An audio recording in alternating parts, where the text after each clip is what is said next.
জান্নাতে যাওয়ার জন্য যতটুকু পরীক্ষায় পাশ করা দরকার সব পরীক্ষায় পাশ করে যাবে। হঠাৎ করে একজন এসে আল্লাহর দরবারে বিচারের কাঠগড়ায় দাঁড়ায় বলবে, আল্লাহ, ওর সাথে আমার কিছু লেনদেন আছে, ওর সাথে আমার কিছু হিসাব নিকাশ বাকি।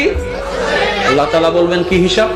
সে বান্দা বলবে, আল্লাহ, আমি দুনিয়াতে একটু দরিদ্র ছিলাম, গরিব ছিলাম, তার অনেক টাকা ছিল, সে অনেক সময় আমাকে অনেকবারই আমাকে আঘাত দিয়ে কথা বলেছে, অপমান করেছে। আল্লাহ, ওই অপমানের বিচার আমি দুনিয়াতে পাই নাই, কারণ আমি গরিব ছিলাম দুনিয়াবিভাবে। আমি বললেও, চিৎকার করলে কেউ শুনে নাই, শুনবে না।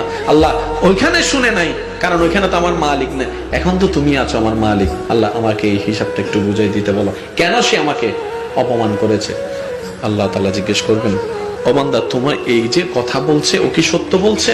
তখন আমি মাথা নিচু করে বলবো, আল্লাহ, সত্যিই বলছে, আমি অপমান করেছি। এবার আল্লাহ তাআলা বলবেন, আমার বান্দাকে